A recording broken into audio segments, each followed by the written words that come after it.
Viewers, welcome back in our program.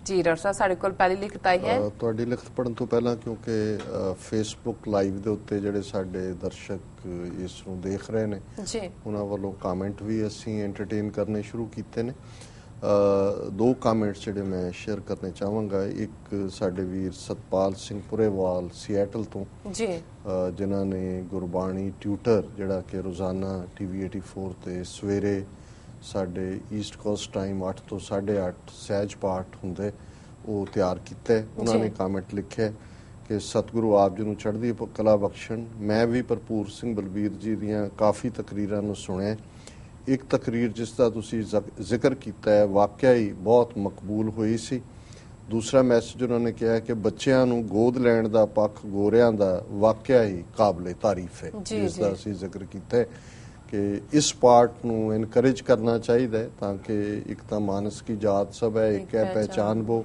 ये जड़ा मोह ਦੀਆਂ ਤੰਦਾਂ ਨੇ ਇਹ ਵੀ ਟੁੱਟਦੀਆਂ ਨੇ ਔਰ ਅਸੀਂ ਇਸ ਸੰਸਾਰ 'ਚ ਕਿਸੇ ਨੂੰ ਖੁਸ਼ੀ ਦੇ ਸਕੀਏ ਕਿਸੇ ਨੂੰ ਐਜੂਕੇਸ਼ਨ ਦੇ ਸਕੀਏ ਕਿਸੇ ਦੇ ਸਿਰ ਤੇ ਛੱਤ ਰੱਖ ਸਕੀਏ ਉਸ ਨੂੰ ਮਾਂ-ਬਾਪ ਦਾ ਪਿਆਰ ਦੇ ਸਕੀਏ दूसरा मैसेज वीर Maninder Singh Seoul South Korea तो आया है उन्होंने कहा कि वाहिगुरू जी का खालसा वाहिगुरू जी की फतेह ਭਾਈ ਸਾਹਿਬ ਜੀਓ ਕਿਉਂਕਿ ਇਹਨਾਂ ਨੇ ਰੋਮਨ ਇੰਗਲਿਸ਼ ਲਿਖਿਆ ਜਿੱਦਾਂ ਕਿ ਖਾਲਸਾ ਪੰਥ ਕਦੇ ਕਿਸੇ ਦਾ ਗੁਲਾਮ ਨਹੀਂ ਰਿਹਾ ਨਾ ਹੀ ਸ਼੍ਰੀ ਅਕਾਲ ਤਖਤ ਸਾਹਿਬ ਗੁਲਾਮ ਰਿਹਾ ਮਹਾਰਾਜਾ ਰਣਜੀਤ ਸਿੰਘ ਦੇ ਟਾਈਮ ਵੀ ਆਜ਼ਾਦ ਰਿਹਾ ਅਕਾਲ ਤਖਤ ਸਾਹਿਬ ਪਰ ਹੁਣ ਇਸ ਨੂੰ ਇੰਡੀਅਨ ਵੋਟਿੰਗ ਸਿਸਟਮ ਦੇ ਅਕੋਰਡਿੰਗਲੀ ਗੁਲਾਮ ਕਰ ਲਿਆ ਗਿਆ ਸ਼੍ਰੋਮਣੀ ਕਮੇਟੀ ਬਣਾ ਕੇ ਸੋ ਮੈਂ ਕਹਿਣਾ ਚਾਹੁੰਦਾ ਕਿ ਕਿਉਂ ਨਾ ਇਸ ਸਾਲ ਸਰਬੱਤ ਖਾਲਸਾ ਵਿੱਚ ਸ਼੍ਰੋਮਣੀ ਕਮੇਟੀ ਦੀ ਸਮਾਪਤੀ ਕਰਕੇ ਤਖਤ ਸਾਹਿਬ ਨੂੰ ਭਾਰਤ ਦੇ ਅਖੌਤੀ ਸੰਵਿਧਾਨ ਤੋਂ ਆਜ਼ਾਦ ਕਰਨ ਦਾ ਬਿਗਲ ਵਜਾ ਦਿੱਤਾ ਜਾਏ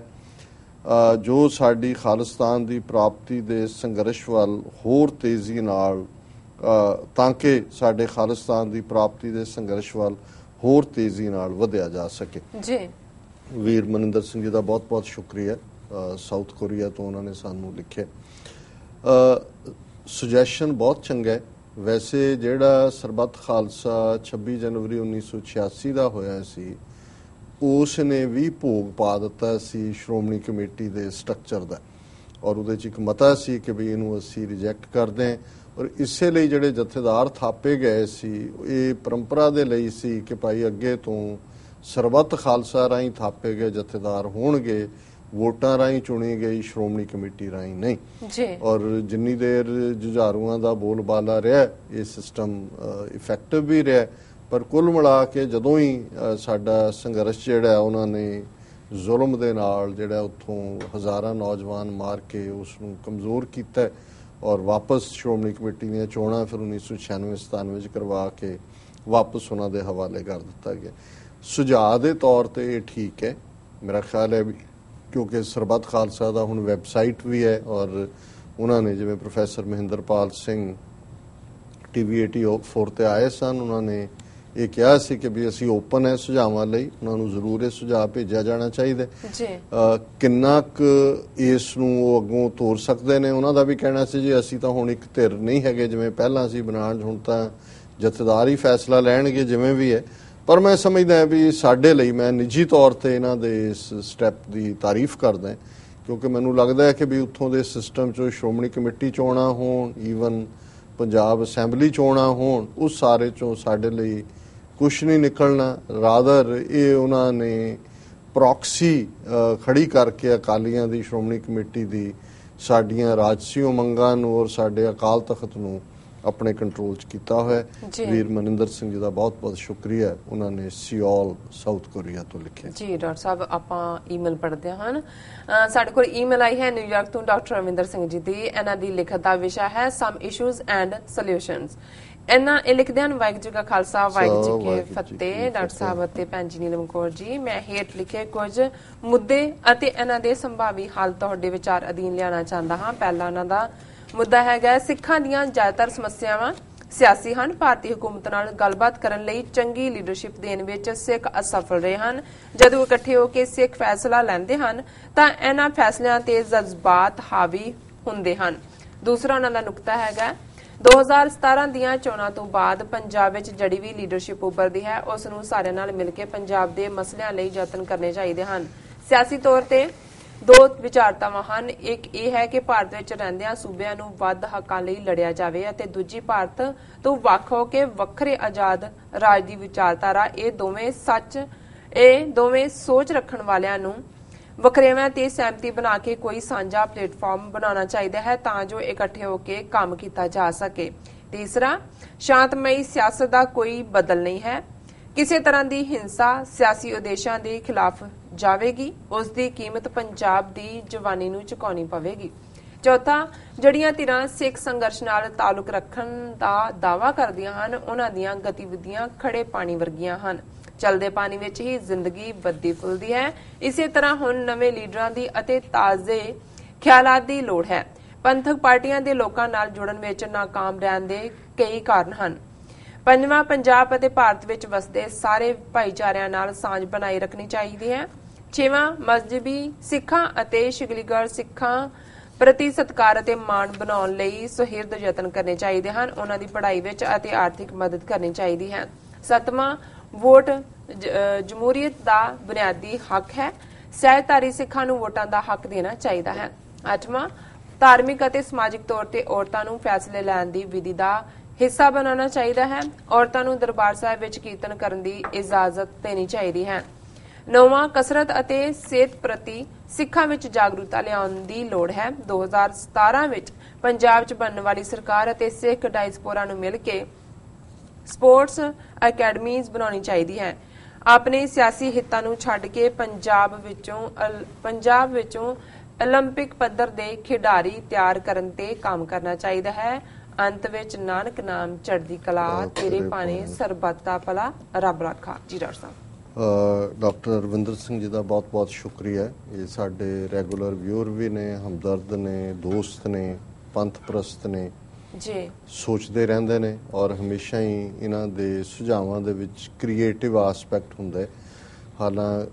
ਇਹ ਇਸ ਗੱਲ ਨੂੰ ਚੰਗੀ ਤਰ੍ਹਾਂ ਸਮਝਦੇ ਨੇ ਕਿ ਸਾਡੀ ਅਲਟੀਮੇਟ ਡੈਸਟੀਨੀ ਪੋਲੀਟੀਕਲ ਸੋਵਰਨਿਟੀ ਨਾਲ ਜੁੜੀ ਹੋਈ ਹੈ, ਰਾਜਸੀ ਆਜ਼ਾਦੀ ਨਾਲ ਜੁੜੀ ਹੋਈ ਹੈ ਜੀ। ਪਰ ਕਈ ਵਾਰ ਜਦੋਂ ਤੁਹਾਨੂੰ ਕੋਈ ਚੀਜ਼ ਲੌਂਗ ਸ਼ਾਟ ਲੱਗਦਾ ਹੋਏ ਫਿਰ ਤੁਹਾਨੂੰ ਲੱਗਦਾ ਹੈ ਵੀ ਲੌਂਗ ਸ਼ਾਟ ਤੱਕ ਪਹੁੰਚਣ ਲਈ ਜੇ ਹੋਰ ਵੀ ਸ਼ਾਟ ਲੈ ਲਏ ਜਾਣ ਜਾਂ ਉਹਨਾਂ ਨੂੰ ਜਿਹੜਾ ਆਪਣੇ ਹੱਕ 'ਚ ਵਰਤ ਲਿਆ ਜਾਏ ਤੇ ਉਹਦੇ 'ਚ ਕੋਈ ਨੁਕਸਾਨ ਨਹੀਂ ਹੈ। ਅਸੀਂ ਸਪਿਰਿਟ ਆਫ ਦਾ ਆਰਗੂਮੈਂਟ ਨਾਲ ਸਹਿਮਤ ਹੈ ਔਰ ਜਿਹੜੇ ਉਹਨਾਂ ਨੇ 8-9 ਨੁਕਤੇ ਦਿੱਤੇ ਨੇ ਇਨ ਬਰੀਫ ਮੈਂ ਉਹਦੇ ਤੇ ਆਪਣੀ ਜਿਹੜੀ ਹੈ ਰਾਏ ਵੀ ਦਿਆਂਗਾ। ਕੁੱਲ ਮਿਲਾ ਕੇ ਇਹਨਾਂ ਦੀ ਭਾਵਨਾ ਦੇ ਵਿੱਚੋਂ ਹਮੇਸ਼ਾ ਹੀ ਕਿਵੇਂ ਅਸੀਂ ਅੱਗੇ ਵੱਧ ਸਕਦੇ ਹਾਂ ਇਹੀ ਇਸ ਦੀ ਜਿਸਟ ਹੁੰਦੀ ਹੈ। ਉਹਨਾਂ ਨੇ ਪਹਿਲੇ ਦੇ ਵਿੱਚ ਇਹ ਕਿਹਾ ਵੀ ਸਾਡੀਆਂ ਸਮੱਸਿਆਵਾਂ ਰਾਜਸੀ ਨੇ, ਪੋਲੀਟੀਕਲ ਨੇ। ਸੋ ਜ਼ਾਹਰ ਹੈ ਕਿ ਪੋਲੀਟੀਕਲ ਸੋਲੂਸ਼ਨ ਹੀ ਪੋਲੀਟੀਕਲ ਸਮੱਸਿਆਵਾਂ ਦੇ ਹੁੰਦੇ ਨੇ ਕਿਉਂਕਿ ਇਹਨਾਂ ਦੀਆਂ ਫਿਰ ਫੋਲੋਇੰਗ ਹੋਰ ਸੁਜੈਸ਼ਨਸ ਨੇ ਔਰ ਮੈਂ ਸਮਝਦਾ ਵੀ ਜਿੱਥੋਂ ਇਹਨਾਂ ਨੇ ਸ਼ੁਰੂ ਕੀਤੀ ਸਵਾਲ ਦਾ ਜਵਾਬ ਵੀ ਔਰ ਸਾਰੇ ਹੀ 9 ਨੁਕਤਿਆਂ ਦਾ ਜਵਾਬ ਇਹਨਾਂ ਦੇ ਪਹਿਲੇ ਹੀ ਸੈਗਮੈਂਟ 'ਚ ਹੈ ਔਰ ਉਹ ਇਹੀ ਹੈ ਕਿ ਬਈ ਇਹ ਜਿਹੜਾ ਸਿੱਖ ਨੇਸ਼ਨ ਦੀਆਂ ਜਿਹੜੀਆਂ ਪ੍ਰੋਬਲਮਸ ਨੇ ਉਹ ਸਿਆਸੀ ਨੇ ਔਰ ਇਹ ਵੀ ਗੱਲ ਬਿਲਕੁਲ ਠੀਕ ਹੈ ਕਿ ਅਸੀਂ ਸਮੇਂ ਦੇ ਹਾਣ ਦੀ ਸਿਆਸੀ ਲੀਡਰਸ਼ਿਪ ਨਹੀਂ ਦੇ ਸਕੇ ਜੀ ਤੇ ਜਿਹੜੇ ਮਾੜੇ ਮੋਟੇ ਹੈਗੇ ਨੇ ਉਹਨਾਂ ਨੂੰ ਅਸੀਂ ਸੁਣਨ ਨੂੰ ਤਿਆਰ ਨਹੀਂ। ਉਹਨਾਂ ਨੂੰ ਦੇ ਸਾਹਮਣੇ ਬਹਿ ਕੇ ਵੀ ਅਸੀਂ ਇਹੀ ਕਹਿਣਾ ਹੁੰਦਾ ਹੈ ਸ਼ਾਹ ਮੁਹੰਮਦ ਦਾ ਇੱਕ ਸਰਕਾਰ ਬਾਜੋਂ ਫੌਜਾਂ ਜਿੱਤ ਕੇ ਅੰਤ ਨੂੰ ਹਾਰੀਆਂ ਨੇ ਫਿਰ ਆਪਣਾ ਝਾੜੋ ਪਿੱਛੋਂ ਮਿੱਟੀ ਤੇ ਤੁਰ ਪਓ ਅੱਗੇ ਨੂੰ। ਜਿਵੇਂ ਸਰ ਕਪੂਰ ਸਿੰਘ ਦੇ ਲਈ ਜਿਹੜਾ ਉਹ ਸ਼ਬਦ ਇੱਕ ਵਰਤੇ ਹੁੰਦੇ ਸੀ ਮੈਂ ਕਹਿ ਨਹੀਂ ਸਕਦਾ ਪਰ ਉਹ ਕਹਿੰਦੇ ਸੀ ਵੀ ਸਾਡੇ ਚੋਂ ਬਹੁਤ ਸਾਰੇ ਹੁਣ ਇਸ ਕੈਟਾਗਰੀ ਦਾ ਹੀ ਹੋ ਗਏ ਔਰ ਇਹ ਵੀ ਗੱਲ ਠੀਕ ਹੈ ਵੀ ਸਾਡੇ ਫੈਸਲਿਆਂ ਦੇ ਉੱਤੇ ਜਜ਼ਬਾਤ ਹਾਵੀ ਹੁੰਦੇ ਔਰ ਇਹਦੇ 'ਚ ਕੋਈ ਸ਼ੱਕ ਨਹੀਂ ਹੈ। ਇਹੀ ਕਾਰਨ ਹੈ ਕਿ ਬਹੁਤ ਸਾਰੇ ਮੌਕਿਆਂ ਤੇ ਜਜ਼ਬਾਤੀ ਉਭਾਰ ਸਾਨੂੰ ਲੱਗਦਾ ਹੈ ਕਿ ਬਈ ਹੁਣ ਸਾਡੀ ਗੱਲ ਅੱਗੇ ਤੁਰ ਪਈ। ਜਿਵੇਂ 2015 'ਚ ਗੁਰੂ ਗ੍ਰੰਥ ਸਾਹਿਬ ਦੀ ਬੇਅਦਬੀ ਦੀਆਂ ਘਟਨਾਵਾਂ ਤੋਂ ਬਾਅਦ ਜਿਵੇਂ ਸਰਬੱਤ ਖਾਲਸਾ ਹੋਇਆ ਪਰ ਕਿਉਂਕਿ ਜਜ਼ਬਾਤ ਦੀ ਉਮਰ ਛੋਟੀ ਹੁੰਦੀ ਹੈ ਜਿੰਨਾ ਕੁ ਜਜ਼ਬਾਤ ਤੇਜ਼ੀ ਨਾਲ ਉੱਭਰਦਾ ਹੈ ਔਰ ਇਹ ਇਕੱਲਾ ਕੌਮੀ ਜ਼ਿੰਦਗੀ 'ਚ ਨਹੀਂ ਨਿੱਜੀ ਜ਼ਿੰਦਗੀ 'ਚ ਵੀ ਹੁੰਦਾ।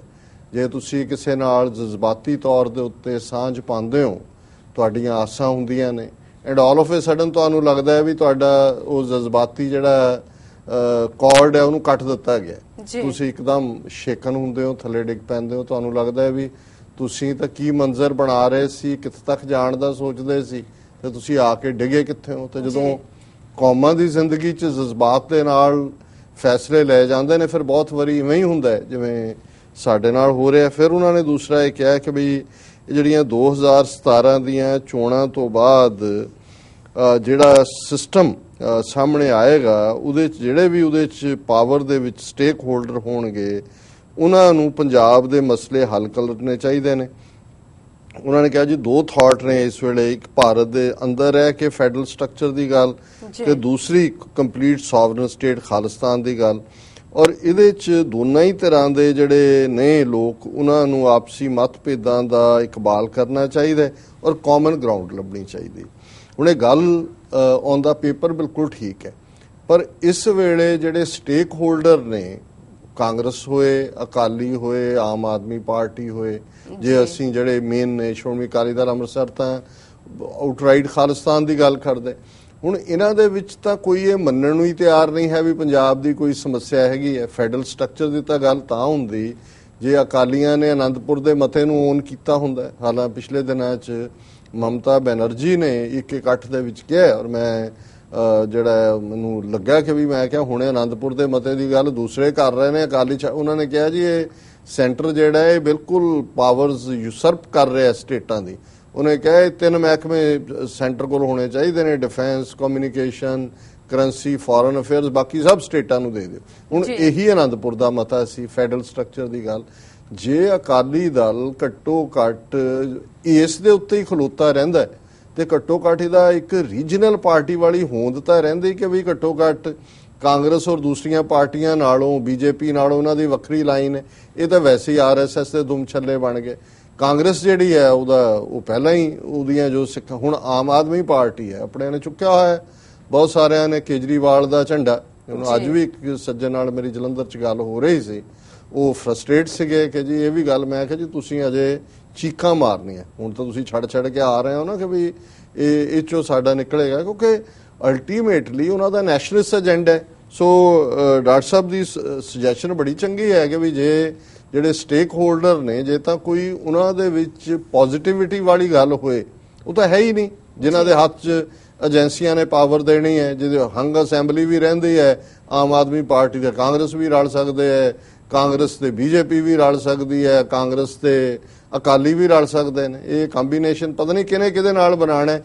ਸੋ ਇਸ ਵੇਲੇ ਐਗਜ਼ਿਸਟਿੰਗ ਪੋਲੀਟੀਕਲ ਸਿਸਟਮ 'ਚ ਬਾਰਿੰਗ ਸ਼੍ਰੋਮਣੀ ਅਕਾਲੀ ਦਲ ਅੰਮ੍ਰਿਤਸਰ ਦੇ ਜਿਹੜਾ ਡਿਕਲੇਅਰਡਲੀ ਖਾਲਿਸਤਾਨ ਦੀ ਗੱਲ ਕਰਦੇ, ਹੋਰ ਤਾਂ ਕੋਈ ਹੈ ਹੀ ਨਹੀਂ ਹੈ ਜਿਹਦੇ ਨਾਲ ਤੁਸੀਂ ਜਿਹੜਾ ਵਿਦਨ ਸਟਰਕਚਰ ਵੀ ਫੈਡਰਲ ਸਟਰਕਚਰ ਦੀ ਗੱਲ ਕਰਦਾ ਹੋਏ।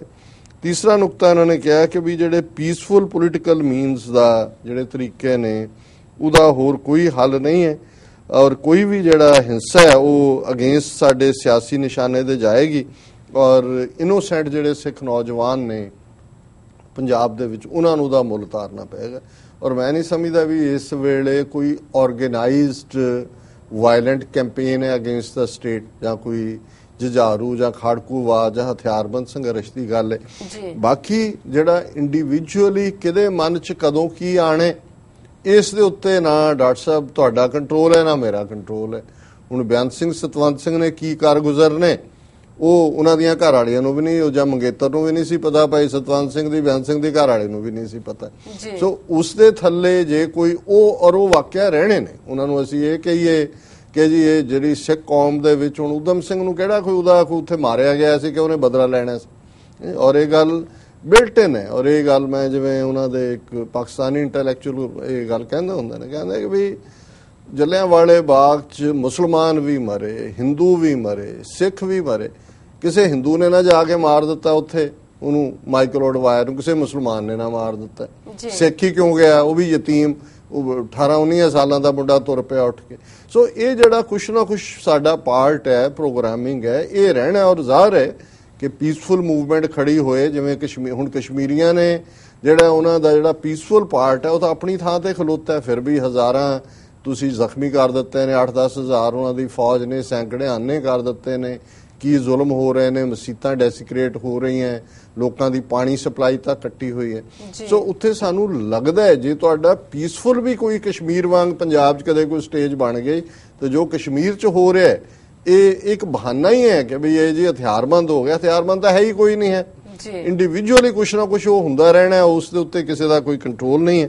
ਫਿਰ ਇਹਨਾਂ ਨੇ ਕਿਹਾ ਵੀ ਜਿਹੜੇ ਸਿੱਖ ਪੋਲੀਟੀਕਲ ਪਾਰਟੀਆਂ ਨੇ ਜਾਂ ਜਿਹੜੀਆਂ ਸਟਰਗਲ ਦੇ ਨਾਲ ਜੁੜੀਆਂ ਹੋਈਆਂ ਧਿਰਾਂ ਨੇ, ਉਹ ਹੁਣ ਖੜੇ ਪਾਣੀ ਵਾਂਗ ਨੇ, ਔਰ ਜਿਵੇਂ ਜਿਹੜਾ ਤੁਰਦਾ ਪਾਣੀ ਹੁੰਦਾ ਹੈ ਉਸ 'ਚ ਹੀ ਜ਼ਿੰਦਗੀ ਹੁੰਦੀ ਹੈ, ਔਰ ਨਵੇਂ ਲੋਕ ਔਰ ਨਵੇਂ ਆਈਡੀਆਜ਼ ਚਾਹੀਦੇ ਨੇ। ਔਰ ਜਿਹੜੀਆਂ ਪੰਥਕ ਪਾਰਟੀਆਂ ਨੇ ਉਹ ਕਾਫੀ ਹੱਦ ਤੱਕ ਲੋਕਾਂ ਨਾਲ ਕਨੈਕਟ ਹੋਣ ਦੇ ਵਿੱਚ ਨਾਕਾਮਯਾਬ ਰਹੀਆਂ। ਇਹ ਬਿਲਕੁਲ ਠੀਕ ਨੁਕਤਾ ਹੈ ਔਰ ਅਸੀਂ ਸਮਝਦੇ ਹਾਂ ਵੀ ਅਸੀਂ ਹਮੇਸ਼ਾ ਹੀ ਵੈਲਕਮ ਕਰਦੇ ਹਾਂ। ਇੱਥੇ ਵੀ ਅਸੀਂ ਤਾਂ ਹੁਣ ਪਹੁੰਚ ਗਏ ਸੀਨੀਅਰ ਵਾਲੀ ਲਾਈਨ 'ਚ, ਜੇ ਨਵੇਂ ਆਈਡੀਆਜ਼ ਨਵੇਂ ਵਿਚਾਰਾਂ ਵਾਲੇ ਸਾਡੇ ਬੱਚੇ ਬੱਚੀਆਂ, ਪਿੰਡ ਤਾਂ ਖਾਲੀ ਪਿਆ। ਹੁਣ ਜੇ ਅਸੀਂ ਕਹੀ ਜਾਵਾਂਗੇ, ਇੱਕ ਤਾਂ ਉਹ ਨੇ ਜਿਹੜੇ ਕਿਤੇ ਨਾ ਕਿਤੇ ਖੜੇ ਨੇ, ਉਹ ਭਾਵੇਂ ਬੁੱਢੇ ਨੇ, ਠੇਰੇ ਨੇ, ਅੰਨੇ ਨੇ, ਕਾਣੇ ਨੇ, ਲੂਲੇ ਨੇ, ਲੰਗੜੇ ਨੇ, ਕੁਛ ਨਾ ਕੁਛ ਨੇ, ਫਿਰ ਵੀ ਨੇ ਜੀ। ਬਟ ਅਨਫੋਰਚੂਨੇਟਲੀ, ਔਰ ਮੈਂ ਇਹ ਗੱਲ ਥੋੜੀ ਜਿਹੀ ਇਹਨੂੰ ਫਰਸਟ੍ਰੇਸ਼ਨ ਤਾਂ ਨਹੀਂ ਹੈ, ਬਟ ਮੈਂ ਇਹ ਜ਼ਰੂਰ ਕਹਾਂਗਾ ਵੀ ਇੱਥੋਂ ਦੇ ਬੱਚੇ ਬੱਚੀਆਂ ਵੀ ਜਿਨ੍ਹਾਂ ਤੋਂ ਸਾਨੂੰ ਆਸਾਂ ਵੀ ਨੇ, ਚੰਗਾ ਕੰਮ ਕਰਦੇ ਨੇ ਕੁਝ ਫੀਲਡ ਦੇ ਵਿੱਚ ਜੀ, ਉਹਨਾਂ ਚੋਂ ਬਹੁਤ ਥੋੜੇ ਜਿਹੜੇ ਨੇ ਉਹ ਪੋਲੀਟੀਕਲ ਏਜੰਡੇ ਦੇ ਲਈ ਮੈਂਟਲੀ ਪ੍ਰਿਪੇਅਰ ਨੇ ਜਾਂ ਇਸ ਪਾਰਟ ਨੂੰ ਲੈਣਾ ਚਾਹੁੰਦੇ ਨੇ। ਸੋ ਇਹ ਗੱਲ ਸਮਝਣ ਵਾਲੀ ਹੈ ਵੀ ਇਹ ਰਸਤਾ ਤੱਤੇ ਰੇਤੇ ਤੇ ਪੈਰ ਰੱਖਣ ਵਾਲਾ ਜੀ। ਕੀਰਤਨ ਦਰਬਾਰ ਤੁਸੀਂ ਕਰਵਾ ਲਓ, ਕੋਈ ਹੋਰ ਕਰ ਲਓ, ਉਹਦੇ ਲਈ ਸਾਰੇ ਉਹਦੇ ਲਈ ਤੁਹਾਨੂੰ ਮਿਲ ਵੀ ਜਾਣਗੇ, ਤੁਸੀਂ ਹੋਰ ਤੁਹਾਡੀ ਮਦਦ ਤੇ ਆ ਜਾਣਗੇ, ਪਰ ਇਸ ਰਸਤੇ ਤੇ ਇਹੀ ਕੁਝ ਰਹਿਣਾ। ਹਾਂ, ਕੋਈ all of A sudden Punjab ਦੇ ਵਿੱਚ ਕੋਈ ਨੌਜਵਾਨ ਲੀਡਰਸ਼ਿਪ ਅਮਰਜ ਹੋ ਜਾਏ ਨਵੇਂ ਤਰੀਕੇ ਨਾਲ, ਪੀਸਫੁਲ ਤਰੀਕੇ ਨਾਲ, ਉਹ ਹਮੇਸ਼ਾ ਹੀ ਵੈਲਕਮ ਹੋਏਗੀ। ਪਰ ਇਹਦੇ 'ਚ ਕੋਈ ਸ਼ੱਕ ਨਹੀਂ ਹੈ ਕਿ ਜਿੰਨਾ ਕਿ ਐਗਜ਼ਿਸਟਿੰਗ ਧਿਰਾਂ ਨੇ ਉਹ ਸਟੈਗਨੇਟ ਵਾਟਰ ਦੀ ਤਰ੍ਹਾਂ ਹੀ ਨੇ, ਉਹਨਾਂ 'ਚ ਕੋਈ ਬਹੁਤੀ ਹਲਚਲ ਨਹੀਂ ਹੈ, ਲੇਕਿਨ ਪਾਣੀ ਜ਼ਰੂਰ ਖੜਾ ਹੈ ਜਿਹੜਾ ਕਿ ਕਹਿੰਦਾ ਹੈ ਵੀ ਕਦੇ ਇੱਥੇ ਵੀ ਲਾਈਫ ਸੀ ਜੀ। ਜਦੋਂ ਪਾਣੀ ਵੀ ਨਹੀਂ ਰਿਹਾ, ਫਿਰ ਇਹ ਹੋਏਗਾ ਕਿ ਵੀ ਹੁਣ ਕਈ ਵਾਰ ਕਈ ਗੱਲਾਂ ਕਈ ਸ਼ਖਸੀਅਤਾਂ ਨਾਲ ਜੁੜੀਆਂ ਹੁੰਦੀਆਂ ਨੇ ਕਿ ਜੀ ਆਹ ਹੈ, ਮੈਂ ਕਿਹਾ ਜੀ ਮੰਨ ਲਓ ਵੀ ਉਹ ਨਹੀਂ ਰਹਿੰਦੇ, ਫਿਰ ਤੁਹਾਡੀ ਖਾਲਿਸਤਾਨ ਦੀ ਗੱਲ ਘੱਟੋ ਘੱਟ ਕੋਈ ਨਾਰਾ ਹੀ ਮਾਰਦਾ ਹੈ, ਉਹਨੇ ਗੱਲ ਨੂੰ ਤਾਂ ਵਰਡ ਤਾਂ ਇੱਕ ਲਾਈਵ ਰੱਖਿਆ ਹੋਇਆ, ਉਹਦਾ ਮਤਲਬ ਇਹ ਤਾਂ ਨਹੀਂ ਹੈ ਕਿ ਵੀ ਕਿਸੇ ਹੋਰ ਨੂੰ ਰੋਕਿਆ ਹੋਇਆ ਕਿ ਵੀ ਤੁਸੀਂ ਗੱਲ ਨਾ ਕਰੋ ਜਾਂ ਤੁਸੀਂ ਮੂਵਮੈਂਟ ਨਾ ਖੜੀ ਕਰੋ ਜੀ। ਫਿਰ ਇਹਨਾਂ ਨੇ ਕਿਹਾ ਕਿ ਵੀ ਇਹ ਜਿਹੜਾ ਬਾਕੀ ਸਾਰੇ ਭਾਈਚਾਰਿਆਂ ਦੇ ਨਾਲ ਸਾਨੂੰ ਬ੍ਰਦਰਹੁੱਡ ਔਰ ਜਿਹੜਾ ਭਾਈਚਾਰਾ ਹੈ ਪੰਜਾਬ ਔਰ ਭਾਰਤ ਦੇ ਵਿੱਚ ਬਣਾ ਕੇ ਰੱਖਣਾ ਚਾਹੀਦਾ ਹੈ। ਬਿਲਕੁਲ ਠੀਕ ਹੈ। ਮੇਰਾ ਨਹੀਂ ਖਿਆਲ ਵੀ ਸਿੱਖਾਂ ਨੇ ਕਦੇ, ਈਵਨ ਜਦੋਂ ਹਿੰਦੂ ਭੀੜਾਂ ਨੇ ਇਕੱਠੇ ਹੋ ਕੇ ਭਾਰਤ ਭਰ ਦੇ ਵਿੱਚ ਵੀ ਸਿੱਖਾਂ ਦਾ ਕਤਲੇਆਮ ਕੀਤਾ ਤੇ ਸਿੱਖਾਂ ਨੇ ਕਦੇ ਭਾਈਚਾਰਾ ਤੋੜਿਆ। ਇਹ ਤਾਂ ਸਾਡਾ ਤਾਂ ਉਹ ਸਰਬੱਤ ਦੇ ਭਲੇ ਨਾਲ ਜਿਵੇਂ ਇਹਨਾਂ ਨੇ ਕਨਕਲੂਡ ਕੀਤੀ ਹੈ, ਸਾਡਾ ਤਾਂ ਉਹ ਬੇਸ ਹੀ ਹੈ, ਉਹ ਉਦੋਂ ਵੀ ਹੈ ਅੱਜ ਵੀ ਹੈ। ਅਸੀਂ ਤਾਂ ਕਿਤੇ ਬਾਹਰ ਵੀ ਜਿਹੜਾ ਇਸ ਕਿਸਮ ਦੀ ਗੱਲ ਅਸੀਂ ਹਮੇਸ਼ਾ ਹੀ ਹੁੰਦਾ ਹੈ ਵੀ ਲੜਾਈ ਇੰਡੀਅਨ ਸਟੇਟ ਨਾਲ ਹੈ, ਕੋਈ ਹਿੰਦੂ ਧਰਮ ਨਾਲ ਨਹੀਂ। ਫਿਰ ਉਹਨਾਂ ਨੇ ਕਿਹਾ ਵੀ ਮਜ਼ਹਬੀ ਸਿੱਖ, ਸੈਕੂਲਰ ਸਿੱਖ ਜਿਹੜੇ ਨੇ ਉਹਨਾਂ ਨੂੰ ਅਸੀਂ ਡਿਗਨਿਟੀ ਔਰ ਰਿਸਪੈਕਟ ਦਈਏ, ਉਹਨਾਂ ਦੀ ਐਜੂਕੇਸ਼ਨ ਔਰ ਇਕਨੋਮਿਕ ਆਰਥਿਕ ਤਰੱਕੀ ਦੀ। ਇਹ ਬਿਲਕੁਲ ਠੀਕ ਹੈ ਉਹਨਾਂ ਦਾ। ਇਸ ਪੱਖੋਂ ਮੈਂ ਸਮਝਦਾ ਵੀ ਸਾਡੀਆਂ ਜਿਹੜੀਆਂ NGOs ਹੋਰ ਪਾਸੇ ਤੁਰੀਆਂ ਹੁੰਦੀਆਂ ਨੇ ਉਹਨਾਂ ਦੇ ਲਈ ਇਹ ਪ੍ਰਾਇੋਰਟੀ ਹੋਣੀ ਚਾਹੀਦੀ ਹੈ। ਸੈਕੂਲਰ ਸਿੱਖ, ਵਣਜਾਰੇ ਸਿੱਖ, ਮਜ਼ਹਬੀ ਸਿੱਖ। ਔਰ ਇਹ ਜਿਹੜਾ ਹਾਂ ਸਹਿਜਧਾਰੀਆਂ ਦੀ ਵੋਟ ਦੀ ਗੱਲ, ਉਹ ਮੈਂ ਸਮਝਦਾ ਵੀ ਆਲਰੇਡੀ ਇੱਕ ਪਾਸੇ ਉਹ ਸੋਚ ਹੈ ਕਿ ਭਾਈ ਸ਼੍ਰੋਮਣੀ ਕਮੇਟੀ ਨੂੰ ਰਿਜੈਕਟ ਕਰੋ ਜੀ, ਔਰ ਮੈਂ ਸਮਝਦਾ ਕਿ ਵੀ ਇਹ ਜਿਹੜਾ ਇਹ ਕੰਪਲਿਕੇਟਡ ਇਸ਼ੂ ਹੈ, ਔਰ ਹੁਣ ਤਾਂ at least for the present issue close ਹੋ ਚੁੱਕਾ ਹੈ ਨੋਟੀਫਿਕੇਸ਼ਨ ਤੋਂ ਬਾਅਦ। ਸੋ ਇਹਦੇ 'ਚ ਕੋਈ ਸਾਡੇ ਵੱਸ ਵੀ ਨਹੀਂ ਹੈ ਦੇਣਾ ਜਾਂ ਨਾ ਦੇਣਾ। ਦੂਜੀ ਗੱਲ ਉਹਨਾਂ ਨੇ ਕਿਹਾ ਵੀ ਔਰਤਾਂ ਨੂੰ ਜਿਹੜਾ ਡਿਸੀਜਨ ਮੇਕਿੰਗ 'ਚ ਲਿਆਣਾ, ਔਰ ਦਰਬਾਰ ਸਾਹਿਬ ਕੀਰਤਨ ਦਾ ਹੱਕ ਅਸੀਂ ਇਸ ਦੇ ਨਾਲ ਪੂਰੀ ਤਰ੍ਹਾਂ ਸਹਿਮਤ ਹੈ। ਔਰ ਉਹਨਾਂ ਨੇ ਇਹ ਕਿਹਾ ਵੀ ਸਿੱਖਾਂ ਦੇ ਵਿੱਚ ਹੈਲਥ ਐਕਸਾਈਜ਼ ਦੀ ਅਵੇਅਰਨੈਸ, ਔਰ 2017 ਤੋਂ ਬਾਅਦ ਜਿਹੜਾ ਵੀ ਇਹ ਮਰਜ ਹੋਏ ਸਪੋਰਟਸ ਅਕੈਡਮੀ ਬਣਾਈ ਜਾਏ, ਡਾਇਸਪੋਰਾ ਸਿੱਖ ਮਦਦ ਕਰਨ ਔਰ 올림픽 ਲੈਵਲ ਦੇ ਐਥਲੀਟ ਪੈਦਾ ਕੀਤੇ ਜਾਣ। ਸੋ ਇਹਦੇ 'ਚ ਵੀ ਮੈਂ ਸਮਝਦਾ ਵੀ ਸ਼੍ਰੋਮਣੀ ਕਮੇਟੀ ਨੇ ਆਪਣੀ ਕੋਈ ਸਪੋਰਟਸ ਅਕੈਡਮੀ ਇੱਧਰ ਉੱਧਰ ਬਣਾਏ ਹੋਏ ਨੇ, ਪਰ ਇਹ ਵੀ ਮੈਂ ਇਹ ਸਮਝਦਾ ਵੀ ਇਹ ਅਲਟੀਮੇਟਲੀ ਪੋਲੀਟੀਕਲ ਨਾਲ ਹੀ ਜੁੜਿਆ ਹੋਇਆ ਹੈ। ਅਦਰਵਾਈਜ਼ ਅਸੀਂ ਇਹ ਚੰਗਾ ਹੈ ਸਿਧਾਂਤਕ ਤੌਰ ਤੇ। ਮੈਂ ਸਮਝਦਾ ਵੀ ਉੱਥੋਂ ਨਾ ਵੀ ਹੋਈ ਸ਼੍ਰੋਮਣੀ ਕਮੇਟੀ, ਡਾਇਸਪੋਰਾ ਸਿੱਖ ਵੀ ਹੁਣ 올림픽 'ਚ ਇੱਕ ਅੱਧੀ ਐਂਟਰੀ ਇੰਡੀਪੈਂਡੈਂਟਸ ਦੀ ਵੀ ਸੀ ਐਤਕੀ, ਉਹ ਦੇਖਣਾ ਪਏਗਾ ਕੀ ਹੈ, ਪਰ ਇਹ ਵੀ ਇੱਕ ਇੰਪੋਰਟੈਂਟ ਨੁਕਤਾ ਹੈ ਔਰ ਇਹਨਾਂ ਦਾ ਬਹੁਤ ਬਹੁਤ ਸ਼ੁਕਰੀਆ ਜੀ। ਡਾਕਟਰ ਸਾਹਿਬ ਤੁਹਾਡਾ ਬਹੁਤ ਬਹੁਤ ਸ਼ੁਕਰੀਆ, ਤੁਸੀਂ ਆਪਣੇ ਵਿਚਾਰ ਸਾਡੇ ਦਰਸ਼ਕਾਂ ਨਾਲ ਸਾਂਝੇ ਕੀਤੇ ਤੇ ਹੁਣ ਤੁਸੀਂ ਸਾਡੇ ਦਰਸ਼ਕਾਂ ਨੂੰ ਦੱਸੋ ਅੱਜ ਦਾ ਵਿਚਾਰ। ਸਮਾਂ ਸੀਮਾ ਮੈਂ ਘੜੀ ਵੱਲ ਦੇਖ ਰਿਹਾ, ਸੋ ਭਾਈ ਗੁਰਦਾਸ ਜੀ ਦਾ ਕਵਿਤ ਨੰਬਰ 145 ਮੈਂ ਚੁਣਿਆ ਅੱਜ ਲਈ ਜੀ। ਸ਼ਬਦ ਕੀ ਸੁਰਤ ਅਸਫੁਰਤ ਹੋਏ ਤੁਰਤ ਹੀ, जुरत है साध संग मुरत नाही, प्रेम प्रतीत की रीत हित चीत कर, जीत मन जुगत मन दुरत नाही, काम नेह काम नेह कर्म होए कर्म कर, आशा निराश होए झरत नाही, ज्ञान गुर ध्यान ओह मान, ज्ञान गुर ध्यान उर मान पूरन ब्रह्म, जगत में भगत मत शरत नाही। जी ਇਸ 'ਚ ਭਾਈ ਸਾਹਿਬ ਨੇ ਇਸੇ ਗੱਲ ਦੇ ਉੱਤੇ ਹੀ ਜਿਹੜਾ ਹੈ ਉਹ ਜ਼ੋਰ ਦਿੱਤਾ ਹੈ ਕਿ ਜਦੋਂ ਸ਼ਬਦ ਔਰ ਸੁਰਤ ਦਾ ਮੇਲ ਹੁੰਦਾ ਹੈ ਸਾਧ ਸੰਗਤ ਦੇ ਵਿੱਚ ਜੁੜ ਕੇ ਤੇ ਫਿਰ ਉਹ ਪ੍ਰੇਮ ਪ੍ਰਤੀਤ ਪੈਦਾ ਹੁੰਦੀ ਹੈ, ਪ੍ਰੇਮ ਦੇ ਨਾਲ ਉਹ ਸੰਬੰਧ ਜੁੜਦਾ ਹੈ ਜਿਸ 'ਚ ਸਾਡਾ ਚਿੱਤ ਜੇ ਹਿੱਤ ਕਰਕੇ ਲੱਗ ਜਾਏ, ਮਨ ਨੂੰ ਜਿੱਤ ਲੈ ਤੇ ਫਿਰ ਜੀਵਨ ਜੁਗਤ ਆ ਜਾਂਦੀ ਹੈ। ਫਿਰ ਮਨ ਕਿਸੇ ਪਾਸੇ ਦੌੜਦਾ ਨਹੀਂ ਹੈ, ਫਿਰ ਮਨ ਦੇ ਅੰਦਰ ਨਿਹਕਾਮਤਾ ਆਉਂਦੀ ਹੈ। ਨਿਹਕਾਮ ਹੁੰਦਾ ਹੈ ਵਿਦਆਊਟ ਡਿਜ਼ਾਇਰ ਜੀ, ਇਹ ਕਾਮ ਹੁੰਦਾ ਹੈ ਡਿਜ਼ਾਇਰ, ਇੱਛਾ। ਨਿਹਕਾਮ ਹੈ ਵਿਦਆਊਟ ਡਿਜ਼ਾਇਰ ਕਿ ਫਿਰ ਜਿਹੜਾ ਅਸੀਂ ਕਰਮ ਵੀ ਕਰਦੇ ਹਾਂ ਉਹਦੇ 'ਚ ਸਾਡੇ 'ਚ ਕੋਈ ਚਾਹਨਾ ਜਾਂ ਇੱਛਾ ਦੇ ਨਾਲ ਜੁੜਿਆ ਕਰਮ ਨਹੀਂ ਹੁੰਦਾ, ਉਹ ਜਿਹੜਾ ਨੇਹ ਕਰਮ ਹੁੰਦਾ ਔਰ ਆਸਾ ਨਿਰਾਸ਼ ਝਰਤ ਨਹੀਂ। ਫਿਰ ਇਹ ਨਹੀਂ ਹੁੰਦਾ ਵੀ ਕਦੇ ਅਸੀਂ ਆਸ 'ਚ ਆ ਜਾਈਏ ਕਦੇ ਨਿਰਾਸ਼ ਹੋ ਜਾਈਏ, ਫਿਰ ਹਮੇਸ਼ਾ ਹਰ ਕਰਮ ਦੇ ਨਾਲ ਅਸੀਂ ਚੜ੍ਹਦੀ ਕਲਾ ਦੇ ਵਿੱਚ ਰਹਿੰਦੇ ਹਾਂ। ਔਰ ਗਿਆਨ ਗੁਰ ਧਿਆਨ ਉਰ ਮਾਨ ਪੂਰਨ ਬ੍ਰਹਮ, ਤੇ ਜਦੋਂ ਸਾਡਾ ਦਿਲ ਪੂਰੀ ਤਰ੍ਹਾਂ ਨਿਰੰਕਾਰ ਦੇ ਚਰਨਾਂ ਦੇ ਨਾਲ ਲਿਪਤ ਹੁੰਦਾ ਹੈ, ਜੁੜਦਾ ਹੈ, ਤੇ ਫਿਰ ਸਤਿਗੁਰੂ ਸਾਨੂੰ ਗਿਆਨ ਬਖਸ਼ਦੇ ਨੇ, ਚਤੇ ਪੈਰ ਗੁਰੂ ਦਾ ਧਿਆਨ ਹੁੰਦਾ ਹੈ। ਇਸ ਜਗਤ ਦੇ ਵਿੱਚ ਰਹਿੰਦੇ ਆ ਸਾਡੀ ਭਗਤੀ ਪ੍ਰਵਾਨ ਚੜ੍ਹਦੀ ਹੈ, ਤੇ ਫਿਰ ਜਿਹੜੀ ਸਾਡੀ ਮੱਤ ਹੈ, ਜਿਹੜੀ ਖੋਟੀ ਮੱਤ ਹੈ, ਦੁਰਮੱਤ ਹੈ, ਉਹ ਸਾਨੂੰ ਪਰੇਸ਼ਾਨ ਨਹੀਂ ਕਰਦੀ, ਸਾਨੂੰ ਡਿਵੀਏਟ ਨਹੀਂ ਕਰਦੀ, ਔਰ ਸਾਡੀ ਸੁਰਤ ਹਮੇਸ਼ਾ ਸ਼ਬਦ ਕੀ ਸੁਰਤ ਅਸਫੁਰਤ ਹੋਏ ਤੁਰਤ ਹੀ ਉਸ ਨਿਰੰਕਾਰ ਦੇ ਚਰਨਾਂ ਨਾਲ ਸਾਡੀ ਸੁਰਤ ਜੁੜੀ ਰਹਿੰਦੀ ਹੈ। ਜੀ, ਇਹ ਅੱਜ ਦਾ ਵਿਚਾਰ ਜੀ। ਡਾਕਟਰ ਸਾਹਿਬ ਤੁਹਾਡਾ ਬਹੁਤ ਬਹੁਤ ਧੰਨਵਾਦ, ਤੁਸੀਂ ਅੱਜ ਦਾ ਵਿਚਾਰ ਸਾਡੇ ਦਰਸ਼ਕਾਂ ਨਾਲ ਸਾਂਝਾ ਕੀਤਾ। ਇਸ ਨਾਲ ਆਪਣੇ ਵਿਊਅਰਸ ਕੋਲ ਲੈਣੇ ਇਜਾਜ਼ਤ। ਵਿਊਅਰਸ, ਸਾਡੇ ਪ੍ਰੋਗਰਾਮ ਦਾ ਸਮਾਂ ਇੱਥੇ ਸਮਾਪਤ ਹੁੰਦਾ। ਤੁਸੀਂ ਆਪਣੀ ਰਾਏ ਤੇ ਸੁਝਾਅ ਸਾਨੂੰ ਭੇਜਣਾ ਨਾ ਭੁੱਲਣਾ। ਸਾਡੇ ਇਸ ਪਤੇ ਤੇ sos@tv84.tv ਤੇ ਅਸੀਂ ਆਪਣਾ ਪ੍ਰੋਗਰਾਮ ਲੈ ਕੇ ਫਿਰ ਦੁਬਾਰਾ ਤੁਹਾਡੇ ਸਾਹਮਣੇ ਆਵਾਂਗੇ। ਤਦ ਤੱਕ ਮੈਨੂੰ ਤੇ ਆਪਣੇ ਡਾਕਟਰ ਸੁਣਾ ਗਿਆ ਦੋ। ਦੇਖਦੇ ਰਹੋ TV84। ਬੁਲਾ ਦਿਓ ਫਤਿਹ। ਵਾਹਿਗੁਰੂ ਜੀ ਕਾ ਖਾਲਸਾ, ਵਾਹਿਗੁਰੂ ਜੀ ਕੀ ਫਤਿਹ।